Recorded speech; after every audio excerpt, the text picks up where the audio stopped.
തലവൻ directed by Jis Joy. Cinema എങ്ങനെയാണെന്ന് ചോദിച്ചു കഴിഞ്ഞിട്ടുണ്ടെങ്കിൽ നല്ല അടിപൊളി സിനിമ. അതാണ് തലവൻ. സത്യം പറഞ്ഞു കഴിഞ്ഞിട്ടുണ്ടെങ്കിൽ ഇതിൻ്റെ പ്രൊമോഷണൽ വർക്ക് എനിക്ക് അധികം ഞാൻ കണ്ടിട്ടില്ലേ. ഞാൻ ആസിഫ് അലിൻ്റെ എന്തോ ഒരു 1-2 വീഡിയോ എന്തോ എൻ്റെ ഹോം പേജിൽ സജഷനായിട്ട് വന്നിട്ടുണ്ടായിരുന്നു. പക്ഷേ ഇത് കാണാൻ പറ്റിയിട്ടില്ല. എന്തുകൊണ്ട് പ്രൊമോഷൻ ചെയ്തത് ഞാൻ കാണാത്താണോ എന്നുള്ള അറിയില്ല കേട്ടോ. അപ്പോൾ എന്തോ പ്രൊമോഷൻ അധികം വന്നിട്ടുണ്ടെങ്കിൽ തന്നെ അധികം വന്നിട്ടില്ല എന്നുള്ള ഉറപ്പാണ്. പക്ഷേ സിനിമ അടിപൊളി സിനിമ. ഒരു ക്രൈം ത്രില്ലറാണ്. ക്രൈം ത്രില്ലർ എന്ന് പറയുമ്പോൾ ഒരു ക്ലീഷേ ക്രൈം ത്രില്ലർ അല്ല, അത് ഭയങ്കരമായിട്ട് എൻഗേജിങ് ആയിട്ട് പോണ ഒരു അടിപൊളി സിനിമ. ഞാൻ നല്ല രീതിയിൽ എൻജോയ് ചെയ്ത് സത്യം പറഞ്ഞാൽ കൈഞ്ഞടിക്കാറുണ്ട്, വിസിലടിക്കാറുണ്ട്. കാരണം ഉടനീളമില്ല, പക്ഷേ അങ്ങനത്തെ സംഭവങ്ങളൊക്കെ ഈ സിനിമയിലുണ്ട്. തിയേറ്ററിൽ പോയി കാണാന്നുണ്ടെങ്കിൽ കൈയടിക്കാനോ ആർപ്പൊളിക്കാനൊക്കെ ഉണ്ട്. നല്ല അടിപൊളി ഒരു സിനിമ. ഇതിനെ ആദ്യം പെർഫോമൻസിന് എടുത്ത് പറഞ്ഞിട്ട് ബിജുമേനോനെ പോലീസ് ഓഫീസറായിട്ട് ചെയ്യണം. അത് നല്ല സ്ട്രിക്റ്റ് ആയിട്ടുള്ള പോലീസ് ഓഫീസറാണ് നടത്തുക. നമുക്ക് സ്ക്രീനിൽ തന്നെ ബിജുമേനോനെ കാണുമ്പോൾ തന്നെ നമുക്കൊരു പേടിയാണ്. നമ്മളെ മുന്നിൽ ഒരു പോലീസുകാരൻ വരുന്ന പോലത്തെ ഒരു ഫീലൊക്കെ. അതേപോലെ തന്നെ ആസിഫ് അലി ബിജുമേനോന് ഗംഭീരമായിട്ട് 2 റോൾ ചെയ്തിട്ടുണ്ട്. പ്രത്യേകിച്ച് ക്ലൈമാക്സിൻ്റെ സമയത്ത് ഒരു സ്ലോ മോഷൻ ഉണ്ട്, അടിപൊളി സൂപ്പറായിട്ട് ചെയ്തിട്ടുണ്ട്. മൊത്തത്തിൽ നല്ല അങ്ങനെ ഒരു പേസ് ആയിട്ട് ഡ്രോപ്പ് ആവാതെ അങ്ങനെ പോവാണ്. പക്ഷേ ഈ മർഡർ നടക്കുന്ന മുന്നേ തന്നെ സിനിമ ഒരു എൻഗേജിങ് ആയിട്ട് തന്നെയാണ് പോകുന്നത്. ഇതൊരു സ്റ്റോറി ടെല്ലിംഗ് ആണ്. ഒരു ഷോയിൽ വന്നിട്ട് ദിലീഷ് പോത്തൻ്റെ കഥ പറയുന്നതാണ്, ഒരു മർഡർ കേസിൻ്റെ ഒരു കഥ പറഞ്ഞാൽ അതിലാണ് ഈ ക്യാരക്ടേഴ്സൊക്കെ വരുന്നത്. അപ്പോൾ മിയ എന്നുണ്ടെന്നുണ്ടെങ്കിലോ അൻശ്രീ ആണെന്നുണ്ടെങ്കിലോ ബിജുമേനോനാണെങ്കിലോ ആസിഫ് അലി ആണെങ്കിലോ ഒക്കെ പിന്നെ ഈ ഒരു സിനിമൻ്റെ അകത്തേക്ക് ക്യാരക്ടേഴ്സൊക്കെ വരുന്നത് ഈ ഒരു കഥ പറച്ചിൽ കൂടെയാണ്. അത് ആ കഥ പറഞ്ഞ് അവർ ഒന്നാമത് ദിലീഷ് പോത്തൻ്റെ നറേഷൻ ഉണ്ടല്ലോ, നമ്മൾ സ്റ്റോറി ടെല്ലിംഗ് എന്ന് പറഞ്ഞാൽ വെറുതെ കൊടുക്കണതല്ല. സ്റ്റോറി ടെല്ലിംഗ് എന്ന് പറഞ്ഞാൽ അതൊരു ടാലൻ്റാണ്. അതിപ്പോൾ സിനിമയിൽ വന്നിട്ട് ദിലീഷ് പോത്തനെ നല്ലപോലെ ചെയ്തിട്ടുണ്ടെന്നുണ്ടെങ്കിൽ അത് അതിന് കയ്യടി കൊടുത്തേ പറ്റുള്ളൂ. നല്ല രീതിയിൽ ആ സ്റ്റോറി ടെല്ലിംഗ് ചെയ്തിട്ടുണ്ട്. അതേപോലെ തന്നെ ഞാനിത് ട്രെയിലറൊക്കെ കണ്ടപ്പോൾ ഒരു ഈഗോ ക്ലാഷ് പോലെ പയ്യപ്പിനും കൂടി സെറ്റപ്പൊക്കെ ആവും എന്നുള്ളതാണ് വിചാരിച്ചത്. കുറേ ആൾക്കാർ അങ്ങനെ തന്നെ വിചാരിച്ചു. പക്ഷേ അതൊന്നല്ല, ഇനി ഈഗോ ഉണ്ട്, മനസ്സിലായില്ല. പക്ഷെ അത് എങ്ങനെ എന്താ സംഭവം എന്നുള്ളതൊക്കെ സിനിമ കാണുമ്പോൾ മനസ്സിലാവും നല്ല രീതിയിൽ. അതായത് ഈ ഒരു പ്രഡിക്റ്റബിളും അല്ല, എനിക്ക് അറ്റ്ലീസ്റ്റ് പ്രഡിക്റ്റബിൾ അല്ലായിരുന്നു. ഇത് ഇങ്ങനെ പോയി പിന്നെ പക്ക ക്ലൈമാക്സിൽ എത്തുമ്പോൾ തീരെ പ്രഡിക്റ്റബിൾ അല്ല. അങ്ങനെയൊക്കെ പോകണ നല്ലൊരു സിനിമ. എന്താ പറയുക, നല്ല ഇങ്ങനെ ഇത് സിനിമ കണ്ടു കഴിഞ്ഞപ്പോൾ അയ്യോ അടിപൊളി സാധനം നമ്മളെ മനസ്സിലേക്ക് എൻ്റെ മനസ്സിലേക്കാണ് പറഞ്ഞത്. എനിക്ക് നല്ല രീതിയിൽ ഈ സിനിമ എൻജോയ് ചെയ്യാൻ പറ്റി. ഈ ക്രൈം ത്രില്ലർ എന്ന് പറയുമ്പോൾ ഇപ്പോൾ നമ്മൾ പറയുമ്പോൾ ഇപ്പോൾ ക്ലീഷേന്ന് വെച്ച് കഴിഞ്ഞിട്ടുണ്ടെങ്കിൽ ഇപ്പോൾ എന്താണ് ഇപ്പോൾ നായകന്മാർ വരുന്നത്. ഞാൻ ഇതിന് മുന്നത്തെ വീഡിയോയിലും പറഞ്ഞിട്ടുണ്ട്, ക്രൈം ഒരാൾ പോലെ ചെയ്തിട്ടുണ്ടെങ്കിൽ ലാസ്റ്റ് എന്താ ഉണ്ടാവുക, കണ്ടുപിടിക്കാതെ ഒരു സിനിമ പോയിട്ടില്ലല്ലോ, ഇതും കണ്ടുപിടിക്കും. പക്ഷേ അത് എങ്ങനെ കണ്ടുപിടിക്കുന്നതിലാണ് ത്രില്ലിങ് വരുന്നത്. ത്രില്ലിങ് എന്ന് വെച്ചിട്ടുണ്ടെങ്കിൽ നല്ല രീതിയിൽ ത്രില്ലിംഗ് ആയിട്ടാണ് ഈ സിനിമ പോകുന്നത്.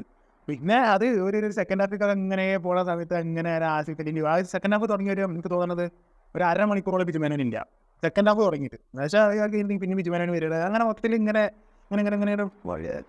എന്താ പറയുക, നല്ല രീതിയിൽ അങ്ങനെ പോണ ഒരു സിനിമ. നല്ല രീതിയിൽ ഒരു ക്രൈം നടന്ന് അതിൻ്റെ ചുറ്റിപ്പറ്റി നടക്കുന്ന സംഭവങ്ങൾ, പോലീസുകാരുടെ അവസ്ഥകൾ, അവർ നേരിടുന്ന വെല്ലുവിളികൾ, അങ്ങനെ പോണ ഒരു എന്താ ഒരു എണ്ണത്തിന് അടിച്ചു ഞാൻ മതി എന്നുള്ള അങ്ങനത്തെ ഒരു ഇതിനല്ല. അതായത് ഫൈറ്റ് ഉണ്ട് കേട്ടോ. കുറേ ആൾക്കാരെ അടിച്ചിട്ടുള്ള ഫൈറ്റൊക്കെ ഉണ്ട്.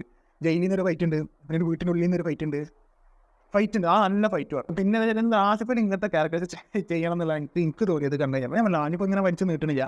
പക്ഷെ എനിക്ക് ഒരു കാര്യം കൂടെ പറയാണ്ട്, മിയ ജോർജ് അനുസരിച്ച് ഇതിൽ ചെയ്തിട്ടുള്ള ക്യാരക്ടറൊക്കെ ഒരു 2 ക്യാരക്ടേഴ്സ് ഉണ്ടല്ലോ, അത് ആ സിനിമ മൊത്തം ഇല്ല. അതായത് സ്ക്രീൻ ടൈമും കുറേയൊക്കെ കുറവാണ്. മിയക്ക് അനുസരിനേക്കാളും സ്ക്രീൻ ടൈം കുറവാണെന്നുണ്ടെങ്കിലും ഈ 2 ആൾക്കാരും നല്ല രീതിയിൽ ആ റോള് ചെയ്തിട്ടുണ്ട്. അനുസരിച്ച് ആരാന്നുള്ള ഞാൻ പറഞ്ഞ സിനിമ കാണുമ്പോൾ മനസ്സിലാവും. പക്ഷേ മിയ മറ്റേ ബിജുമേനോൻ്റെ ഭാര്യയായിട്ടാണ് അഭിനയിക്കുന്നത്.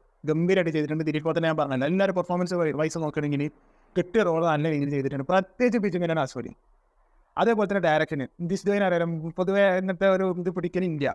മറ്റേ വിജയ് സൂപ്പറും പൗർണമിയും അങ്ങനത്തെ ഒക്കെ ഒരു കുറേ ഫാമിലി ഓറിയൻറ്റഡ് ആയിട്ട് ഇത് ഫാമിലിക്ക് കാണാൻ പറ്റുക. പക്ഷേ ഞാൻ പറഞ്ഞ ഫാമിലി മൂവി എന്ന് പറയുമ്പോൾ നമ്മളെ മനസ്സിലേക്ക് വരുന്ന സിനിമ ഉണ്ടല്ലോ, അങ്ങനത്തെ ഇതൊക്കെയാണ് വിജയ് സൂപ്പറും പൗർണമിയും. അപ്പോൾ എനിക്ക് തോന്നുന്ന കംഫർട്ട് സോണിൽ നിന്ന് പുറത്തേക്കാണ് ജിസ് ജോയ്ക്ക് ഇത് വന്നിട്ടുള്ളത്. അതാണ് നല്ല സിനിമ. ആൾക്കാരെ പൾസ് ഇറങ്ങിയിട്ട് സിനിമ എടുക്കുന്നതാണ് നല്ലത്. അതല്ലാതെ അന്തകാലത്തെ സംഭവമായിട്ട് വന്ന് നമ്മൾ ഉണ്ടാക്കി തിരിക്കിയിട്ട് no plans to change, no plans to impress എന്ന് 100 പ്രാവശ്യം ഇമ്പോസിഷനെ പോലെ എഴുതി വെച്ചിട്ട് വലിയ കാര്യമൊന്നുമില്ല. ഇതേപോലെ ആൾക്കാരെ പൾസ് അറിഞ്ഞിട്ട് സിനിമ ഇറക്കണം, മനസ്സിലായില്ല. അപ്പോൾ ഈ സിനിമ എടുത്ത് നല്ല രീതിയിൽ സംവിധാനം ചെയ്തിട്ടുണ്ട്. അത് കുറേ കോംപ്ലിക്കേറ്റഡ് ഒന്നും ആക്കാതെ ശരിക്ക് ഒരു സമയം കഴിഞ്ഞാൽ നമുക്ക് അതല്ല ഇത് തന്നെ എന്നുള്ള കൺഫ്യൂഷൻ നമുക്ക് ശരിക്കും വരുമായിരുന്നു. അവിടെ ഡയറക്ഷൻ ക്വാളിറ്റി കുറവ് വരുന്നുണ്ടെങ്കിൽ നമുക്ക് സംശയം വരുമായിരുന്നു. കോംപ്ലിക്കേറ്റഡ് ആയിട്ടുള്ള സാധനം വളരെ സിമ്പിളായിട്ട് അങ്ങനെ പോകണ ഒരു നല്ലൊരു സിനിമ. അതേപോലെ തന്നെ നമുക്ക് തന്നെ പേടി വരും ചില സീനുകളൊക്കെ വരുന്ന സമയത്ത്. അങ്ങനെയൊക്കെ പോകുന്ന ഒരു സിനിമ വല്ലത് കണക്റ്റ് ആവട്ടെ. ഇപ്പോൾ ഇമോഷൻ ആണെന്നുണ്ടെന്നുണ്ടെങ്കിലോ എന്താണെന്നുണ്ടെന്നുണ്ടെങ്കിൽ കോമഡി ഒന്നും എൻ്റെ കോമഡി ആയിട്ടൊന്നുമില്ല. ഇപ്പോൾ ആക്ഷൻ ആണെന്നുണ്ടെന്നുണ്ടെങ്കിൽ അവർ 2 കൊടുക്കാൻ നിൽക്കുന്ന ഒരു ഫീൽ നമുക്ക് വരുന്നുണ്ട്. അതായത് തന്നെ വരുന്ന സമയത്ത് ഇമ്പാക്റ്റോട് കൂടിയിട്ടുള്ള തന്നെയാണ്, മനസ്സിലായില്ലേ. അതേപോലെ തന്നെ ബാക്ക്ഗ്രൗണ്ട് സ്കോർ. ഞാനിപ്പോൾ ഈ വീഡിയോ എടുക്കുന്നത് നല്ല നേരം വൈകിട്ടാണ്. ഇപ്പോൾ രാത്രി 2 മണിയിലേക്കാണ്. അതിപ്പോൾ എനിക്ക് നോക്കാൻ സമയം കിട്ടിയിട്ടില്ല. പക്ഷെ അത് ആരാണെന്നുണ്ടെങ്കിലും ഗംഭീരമായിട്ട് ചെയ്തിട്ട് എന്തൊരു രസം ചെയ്യണമെന്ന് കേൾക്കണമെന്നറിയാം. പ്രത്യേകിച്ച് ഈ ഒരു ഇൻട്രോഗേഷൻ സീൻ ഉണ്ടായിരുന്നു, ഇങ്ങനെ ഒരാളോട് ഇങ്ങനെ സംസാരിച്ചിട്ട് ഇങ്ങനെ ഉത്തരങ്ങൾ എടുക്കുന്ന ഒരു സംഭവം ഉണ്ടല്ലോ. അപ്പോൾ ആ സമയത്തൊക്കെ ബാക്കിങ് ചെറുതായിട്ട് വരുന്നു, അതായത് തന്നെ മ്യൂസിക് സൗണ്ട് കൂടേണ്ട സമയത്ത് കൂടുന്നത്, അറ്റ് ദി സെയിം ടൈം ആൾക്കാരെ തല്ലി പൊളിക്കുന്ന രീതിയിൽ നിന്നുള്ള മ്യൂസിക് ഒന്നും അല്ലാതെ അങ്ങനെ മൊത്തത്തിൽ നീറ്റായിട്ട് ഒരു അടിപൊളി സിനിമ. തലം തിയേറ്റർ മസ്റ്റ് വാച്ചാണ്.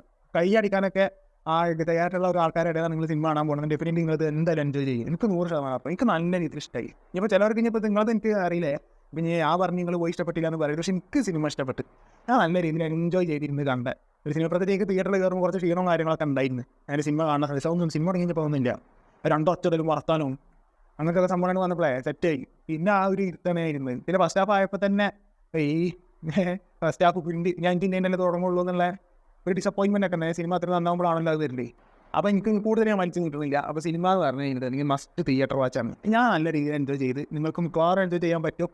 കണ്ടിട്ടുള്ളവരാണെന്നുണ്ടെങ്കിൽ താഴെ കമൻറ്റ് ബോക്സിൽ അഭിപ്രായം പങ്കുവെക്കുക. ഇത് സാക്കിബ് ടോക്സ് സൈനിങ് ഔട്ട്.